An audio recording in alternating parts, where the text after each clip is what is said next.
नमस्कार, स्वागत है आपका डेली करंट अफेयर्स क्लासेस में। आज हम 25 जून के करंट अफेयर्स को कवर करेंगे। आइए स्टार्ट करते हैं। सबसे पहले हम देखेंगे 24 जून को हम सेलिब्रेट करते हैं international day of women in diplomacy. 24 June we must all do everything possible to ensure women are at the table, our voices heard and our contributions valued.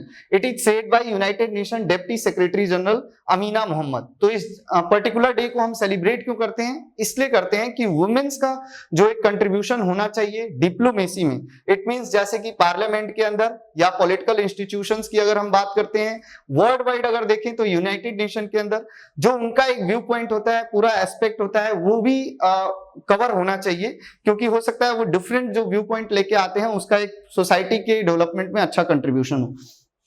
इसी तरह अगर हम बात करते हैं तो 25 जून को हम सेलिब्रेट करते हैं as the day of the seafarer. It means कि those people who are involve in trades through sea, जो समुद्र के थ्रू ट्रेड करते हैं। वर्ल्ड व्यू में अगर देखा जाए तो सबसे ज्यादा जो ट्रेड होता है और कहीं ना कहीं इकोनॉमी को रन करने के लिए बहुत इंपॉर्टेंट रोल प्ले करते हैं।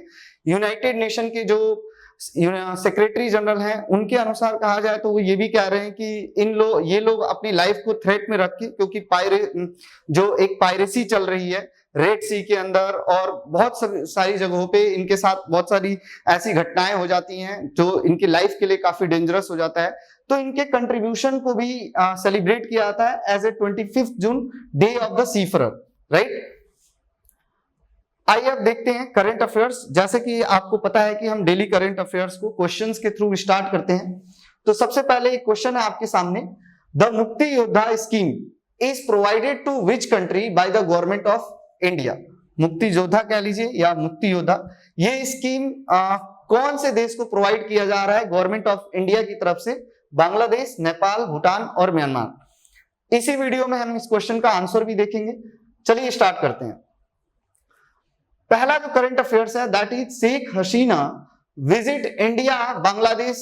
शेख हसीना का विजिट हुआ है इंडिया के अंदर। अगर हम बात करते हैं India Bangladesh expends rail ties, जो हमारा रेलवे का आपस में एक हमारा शेयरिंग है उसको हम और आगे बढ़ा रहे हैं। ओपन ट्रेड के ऊपर लेके टॉक हुआ है, यानी शेख हसीना अभी इंडिया में आई थी और इसके ऊपर प्रधानमंत्री के साथ चर्चा हुई, बहुत सारे एमओयूज साइन किए गए रेलवे से रिलेटेड, हेल्थ से रिलेटेड। इसके अलावा जो एक डिसिडेंट्स रह रहे हैं, अभी मैं बात करूंगा आपसे मुक्ति योद्धा, जो अभी एक वर्ड आपने सुना था कि क्या है ये, उसके ऊपर भी हम डिस्कस करेंगे।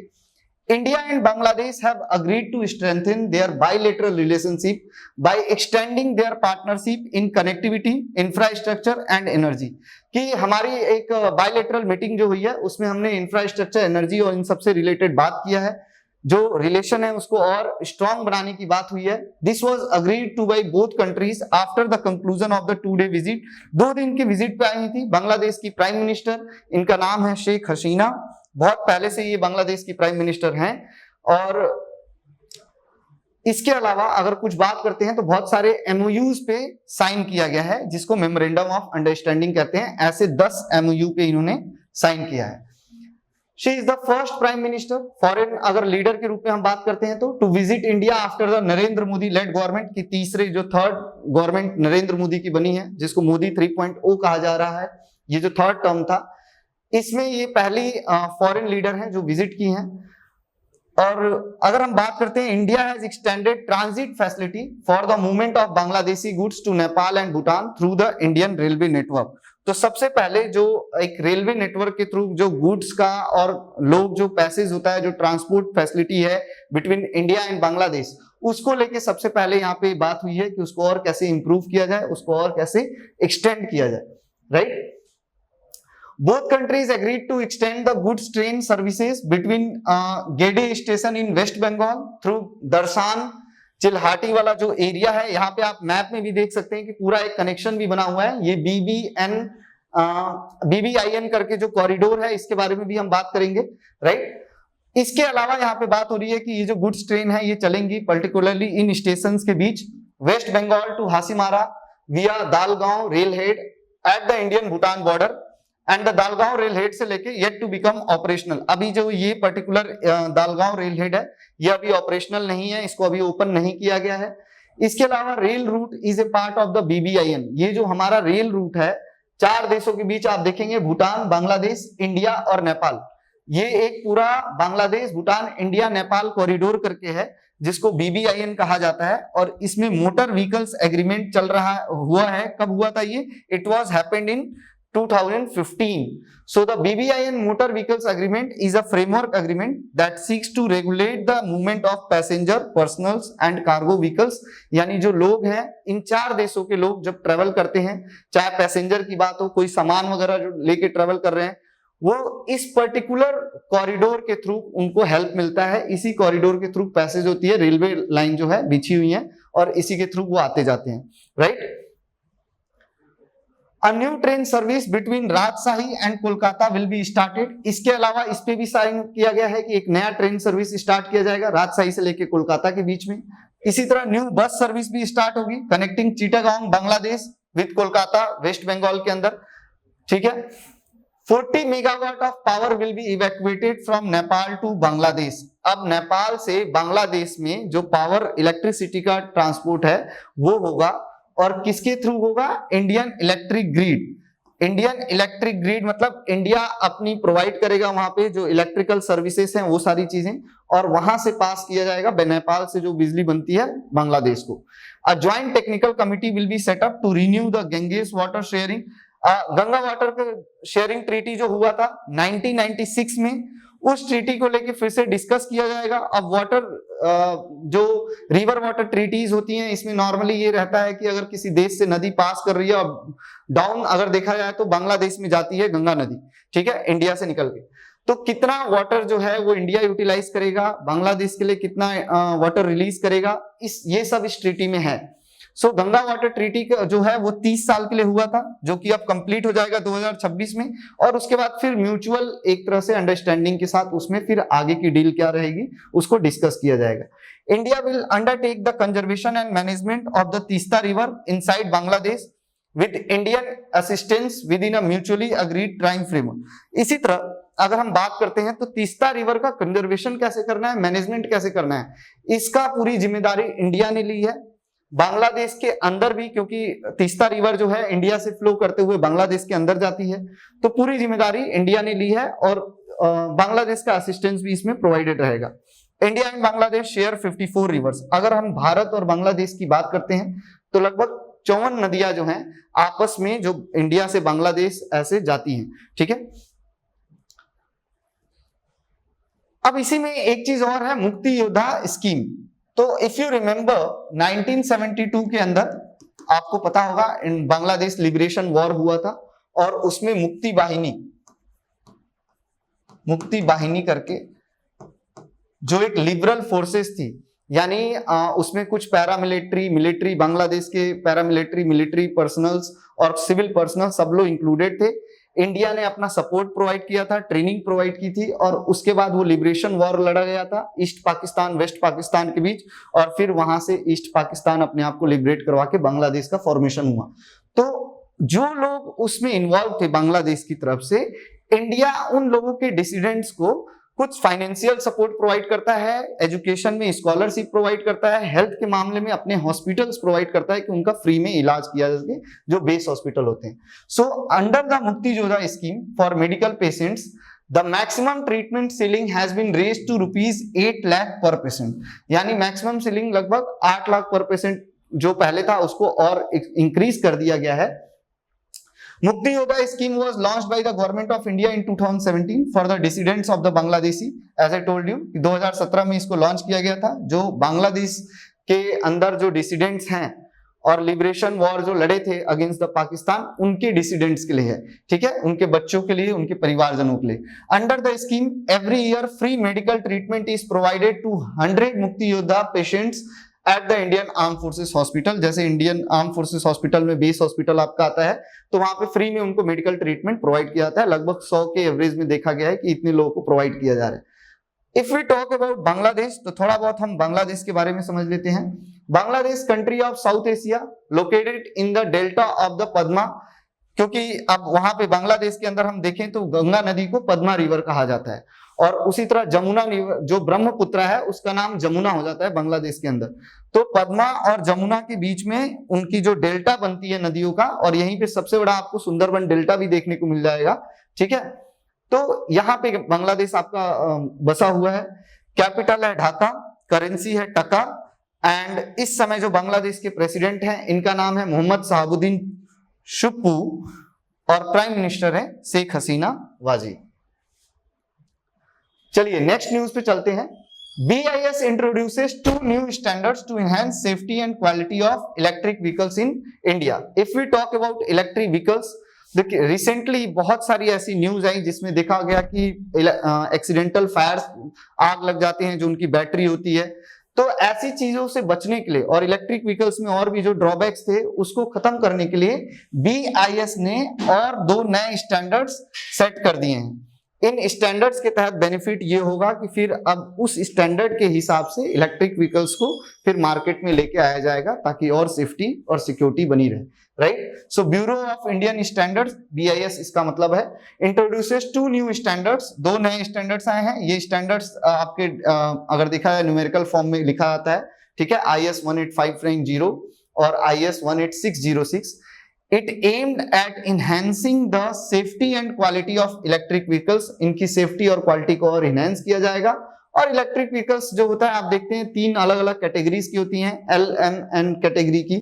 These standard focus on critical components such as the powertrain, batteries, ensuring they meet stringent safety and performance requirement। कि जितने कंपोनेंट्स होते हैं और उनकी जो फंक्शंस होती हैं उसके ऊपर ध्यान दिया जाएगा। उनकी बैटरी की बात कर लें, इंजन की बात कर लें, कि ये स्टैंडर्ड्स ये इंजन की क्वालिटी को और इनहेंस करेंगे, राइट, कि इस पर्टिकुलर पैरामीटर्स पे खरा उतरना पड़ेगा तभी वो चीज पास होगी और तभी मार्केट में ये गाड़ी आएगी। Additionally BIS has introduces IS 1894 for E rickshaw and E cards.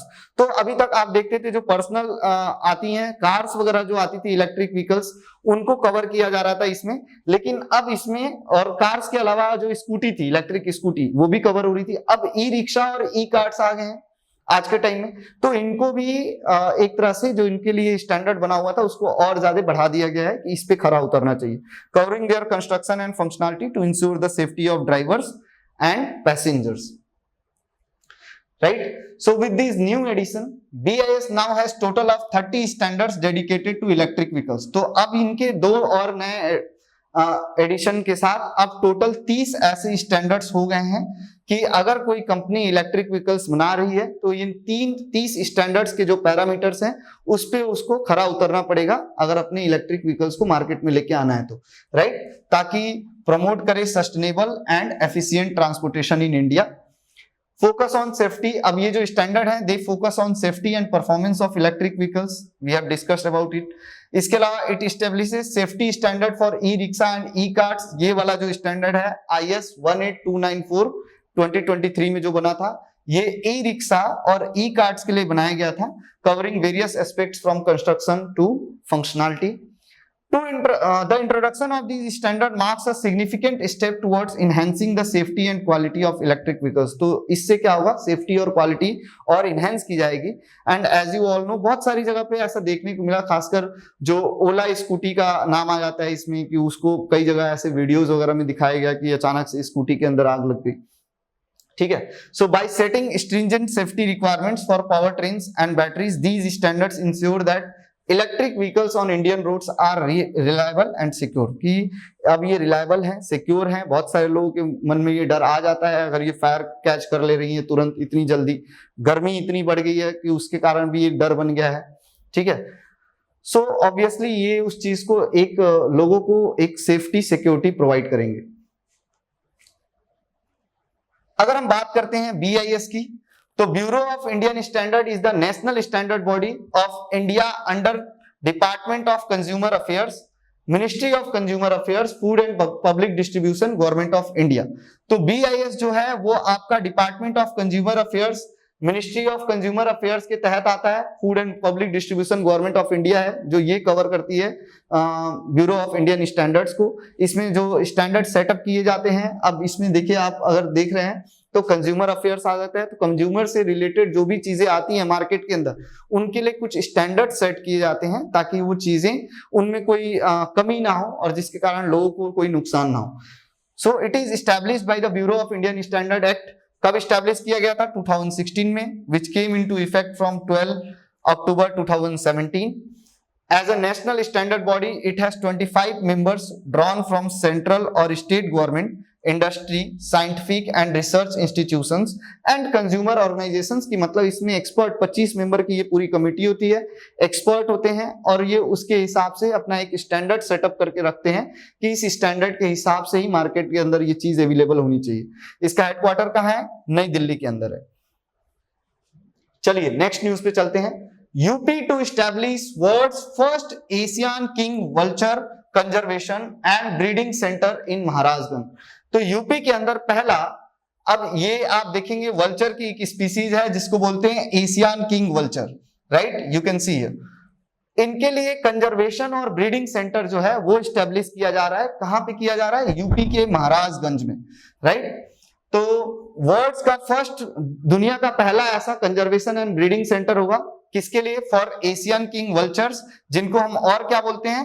Red headed vultures. आप देख सकते हैं यहाँ पे पिक्चर में कि रेड कलर का हेड होता है इनका और अलग अलग बहुत सारी वेराइटीज होती हैं, लगभग 8 वेराइटीज होती हैं, उसमें से एक है। The facility will improve the population of critically endangered species listed in the International Union for Conservation of Nature's Red List since 2007. तो एक रेड लिस्ट बुक होती है, रेड डेटा बुक, जिसके अंदर endangered species, critically endangered species अलग अलग category में जो दुनिया भर में जिनका नंबर बहुत कम रह गया है and they are very important for the ecology. आप देखिए ये फूड चेन जो होता है उसमें एक बहुत इंपॉर्टेंट रोल प्ले करते हैं। तो इसके लिए इनका कंजर्वेशन करना बहुत इंपॉर्टेंट हो जाता है। सो ये फैसिलिटी यही करेगी, इन क्रिटिकली इंडेंजर्ड स्पीसीज को कंजर्व करने का काम करेगी। और ये ऑलरेडी लिस्टेड है, जो रेड लिस्ट है किसकी? International union for conservation of nature, उसमें इंडेंजर्ड स्पीसीज की कैटेगरी में आते हैं। Centre is name Jatayu conservation and breeding centre. इस सेंटर का नाम रखा गया है Jatayu conservation and breeding centre, क्योंकि आपको याद हो वल्चर में, रामायण के अंदर जो एक कैरेक्टर है जटायु, वो वल्चर स्पीसीज से ही बिलोंग करते थे। Centre is name Jatayu conservation and breeding centre, we have already there, और इसमें 24/7 मॉनिटरिंग सिस्टम रहेगा, 24 घंटे ये चीजें अवेलेबल रहेंगी। इसमें स्टाफ जो होगा उसमें एक साइंटिफिक ऑफिसर होंगे, बायोलॉजिस्ट होंगे।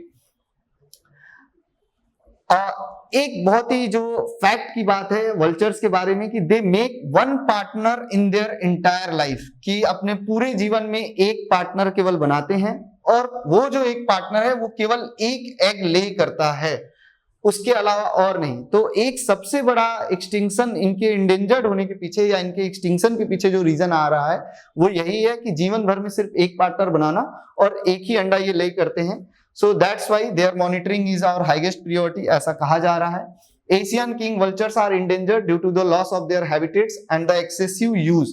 अब दूसरा रीजन ये हो जाता है कि इनका हैबिटेट, जिस तरीके से जो रहने के लिए इनको जो जगह चाहिए, वो अब धीरे धीरे ऑलरेडी पॉपुलेशन इतना बढ़ने जा रहा है, लोग अब हर जगह अवेलेबल हो गए हैं और चीजों को यूज कर रहे हैं, तो उसके कारण हैबिटेट भी खत्म होते जा रहा है। एक्सेसिव यूज हो रहा है किसका? डाइक्लोफिनेक। ये जो एक पर्टिकुलर ड्रग कह सकते हैं, जो non steroidal anti inflammatory drug है, इसको यूज किया जा रहा है, दूसरे एनिमल्स के बॉडी में यूज किया जाता है उनको एक तरह से प्रोटेक्शन प्रोवाइड करने के लिए। बट सिंस वल्चर्स जो होते हैं इन्हीं डेड एनिमल्स को खाते हैं, तो ये जो पर्टिकुलर ड्रग है ये उनकी बॉडी में ट्रांसफर हो जाता है, जिसके कारण इनकी लाइफ इंडेंजर्ड हो जाती है, right. So the centre aims to ensure the good health of growing vultures and provide them with a pair, कि अब ये सेंटर क्या करेगा, इनके अच्छे हेल्थ का भी ख्याल रखेगा और कोशिश करेगा कि इन सबको एक एक पेयर प्रोवाइड किया जा सके ताकि ब्रीडिंग हो। Once a female lays an egg, कि अगर एक फीमेल एक बार अंडा दे देगी, pair will be left free in their natural environment, उसके बाद उनको फ्री छोड़ दिया जाएगा और इस तरह ब्रीडिंग करके इनकी पॉपुलेशन को और बढ़ाई जाएगी, right. So Asian king vulture की अगर हम बात करते हैं तो this is one of the 9, मैंने 8 कहा था, 9 species of vulture which are found in India, कि भारत के अंदर इसकी 9 स्पीसीज पाए जाते हैं, जिसमें से एक आपका एशियन किंग वल्चर होता है। It is also called Asian king vulture और Pondicherry vulture was extensively found in India, but its numbers drastically आज के समय में इसके नंबर घट रहे हैं, इसी डाइक्लोफिनेक जो पॉइजनिंग मैंने आपको ड्रग बताया था उसके कारण। IUCN के रेड लिस्ट में क्रिटिकली इंडेंजर्ड कैटेगरी में इनको इंक्लूड किया गया है। वाइल्ड लाइफ प्रोटेक्शन एक्ट जो था वो हमारे इंडिया के अंदर बनाया गया था 1972 में for the conservation of wildlife, और शेड्यूल 1 के अंदर मेंशन किया गया। ठीक है, नेक्स्ट न्यूज है, it is related to archery world cup 2024 Antalya. अगर बात करते हैं अंताल्या के अंदर ये हुआ है, कहां है अंताल्या? टर्की के अंदर है। Dhiraj Bommadevara wins bronze medal in Antalya. ठीक है, तो ये धीरज बोमादेव जो है इनको ब्रॉन्ज मेडल मिला है। आर्चरी की अगर हम बात करते हैं तो इसका world cup phase wise manner में होता है, जैसे फेज 1 जो है वो चाइना में हुआ है, फेज 2 जो है वो आई थिंक शायद फेज 4 जो है मैक्सिको में होने वाला है, फेज 2 पेरिस में हुआ है। एक बार आप कमेंट बॉक्स में लिख के बताइए कि आर्चरी का फेज 2 कहां ऑर्गेनाइज किया गया। ठीक है, 22 year old Dhiraj Bommadevara won 2 bronze medal for India at the archery world cup 2024 stage 3, sorry phase कह रहा हूं मैं, स्टेज बोला जा रहा है इसको। जो इनका वर्ल्ड कप होता है वो 4 स्टेज में होता है। ठीक है, 4 स्टेजेस। अभी जो ये हुआ है ये स्टेज 3 है, यानी इसके पहले 2 स्टेज हो चुके हैं और मैक्सिको में 4th स्टेज होने वाला है, राइट। तो अंटाल्या टर्की में ये जीते हैं। 3 जून 2024 को ये कंक्लूड किया गया। Indian team finish their campaign at Antalya with 4 medals. Bharat की टीम को 4 मेडल मिले हैं, 1 गोल्ड, 1 सिल्वर और 2 bronze. Archery world cup 2024 stage 3 was organised by the world archery at Antalya, और टर्की के अंदर ये ऑर्गेनाइज किया गया था 18 से 23 जून तक। ठीक है, Dhiraj Bommadevara who has already qualified for the 2024 Paris Olympic के लिए भी ये क्वालिफाई कर चुके हैं। इन्होंने डिफीट किया किसको? इटली के ओलंपिक मेडल विनर जो थे मौरो नेस्पोल, उनको 7-3 से हरा दिया। इसी अर्लियर अगर हम बात करते हैं सेमीफाइनल के अंदर Dhiraj was beaten by 2 time Olympic gold medalist Kim Woojin जो कि साउथ कोरिया के हैं। ठीक है, हाँ एक साउथ कोरिया में भी ऑर्गेनाइज किया गया, आई थिंक सेकंड वाला जो है वो साउथ कोरिया के अंदर हुआ है। Kim Woojin later won the gold event defeating Brazilian Marcus, और बाद में यही किंग वूजिन जो है ब्राजील के मार्कस डी अल्मीडा को हरा के फाइनल जीत गए हैं, गोल्ड मेडल जीते हैं। और जो इंडिया के थे इनसे हारने के बाद जब ब्रॉन्ज मेडल के लिए हुआ तो उसमें वो जीत गए। In the mixed recurve event Dhiraj Bommadevara in partnership with the Bhajan Kaur won the bronze medal by defeating the Mexican pair of Alejandra Valencia. तो ये सारी डिटेल्स है कि कौन जो है कितने पॉइंट से जीता है। ठीक है, 21 ईयर ओल्ड इसी में प्रियांश जो थे वो हार गए world number 1 Dutchman Mike Schloesser से in the final of the men's individual compound event, and Priyansh had to settle for the silver, और प्रियांश को फिर सिल्वर मेडल पे सेटल होना पड़ा, गोल्ड मेडल का जो कंपटीशन था, right. 18th archery world cup की अगर हम बात करते हैं तो फर्स्ट आर्चरी वर्ल्ड कप जो है it in the present format was organised. ये जो फॉर्मेट चल रहा है आपका, आप देखिए स्टेज वाइज मैनर में, प्रेजेंट फॉर्मेट का मतलब 4 स्टेजेस में ये करवाया जा रहा है। ठीक है, इनका वर्ल्ड कप अलग तरीके से होता है, 4 स्टेज में होता है। फर्स्ट स्टेज जो है आपका वो मेरे ख्याल से चाइना के अंदर हुआ है। ठीक है, सेकेंड स्टेज साउथ कोरिया के अंदर हुआ है, फर्स्ट चाइना के अंदर, सेकेंड साउथ कोरिया, अब ये अंटेलिया टर्की, राइट, और 4th जो है वो शायद मैक्सिको के अंदर ऑर्गेनाइज किया जाएगा। तो ये 4 स्टेज में कंप्लीट होना है। Since then it has been organised annually and 2024 event in 18th in the series. ये 2024 वाला अब 18th वर्ल्ड कप था आर्चरी का। ठीक है, first event of the 2024 archery world cup was held in Shanghai, China. चलिए नेक्स्ट न्यूज पे चलते हैं। आज के करंट अफेयर्स यहीं पे कंप्लीट हुए। Now there are certain important topics, जैसे कि कुछ और ऐसे टॉपिक्स हैं जो आपकी नॉलेज को इनहेंस कर सकते हैं। Humboldt's enigma and what does it mean for India, कि क्या है हम्बोल्ट इंगमा, भारत के लिए इसकी क्या इंपॉर्टेंस है। What are the key provisions of the prohibition of child marriage 2021 जो आया है बिल, उसके क्या की प्रोविजंस हैं। असम के अंदर चाइल्ड मैरिज को कैसे टैकल करने की कोशिश कर रही है Assam government. What are the key findings of the snow leopard population assessment in India, जो स्पाई का रिपोर्ट है what is the Bharat 5G portal and integrated portal, क्या है ये? Why hybrid vehicles could be a cleaner solution for India than electric vehicles, hybrid vehicles कैसे cleaner solution हो सकती है इंडिया के लिए इलेक्ट्रिक व्हीकल्स। तो नेक्स्ट 7 to 10 ईयर्स में ये सब ऐसे टॉपिक्स हैं जिनके ऊपर रिसर्च करके आप नॉलेज को और इनहेंस कर सकते हैं। इसके अलावा कुछ क्वेश्चंस हम प्रैक्टिस कर लेते हैं जो रिवीजन का काम करेंगे। Who was the first foreign leader to visit India after the swearing in of the Narendra Modi led government for the third time? मेरे साथ साथ कमेंट बॉक्स में आप आंसर कर सकते हैं। तो कौन था? शेख हसीना, राइट। मुक्ति योद्धा scholarship scheme is provided with country by the government of India. अब जैसे मुक्ति वाहिनी से जो डिसिडेंट्स हैं उनको मुक्ति योद्धा स्कीम के तहत मतलब ट्रीट किया जा रहा है, तो हेल्थ फैसिलिटी भी प्रोवाइड की जा रही है और स्कॉलरशिप एजुकेशन देने के लिए प्रोवाइड किया जा रहा है स्टूडेंट्स को। तो ये किस पर्टिकुलर देश की बात हो रही है? बांग्लादेश की बात कर रहे हैं। India shares the Teesta river with which country? India Teesta river किस नदी के साथ शेयर करता है? बांग्लादेश के साथ। What is the currency of Bangladesh? Bangladesh की करेंसी क्या है? टका। मैंने कहा है जो देश न्यूज में रहता है उसकी करेंसी, उसके लीडर का नाम, उसके कैपिटल, ये 3-4 इंफॉर्मेशन इसेंशियल हो जाती है। Bureau of Indian standards come under which ministry? BIS, it comes under ministry of consumer affairs, food and public distribution.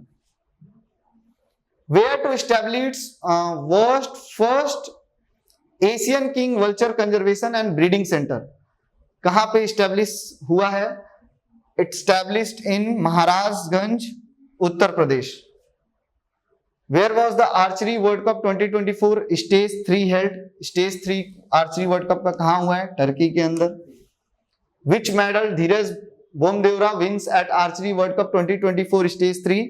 तो कौन सा मेडल जीते हैं? Bronze medal, right. So this was all for today.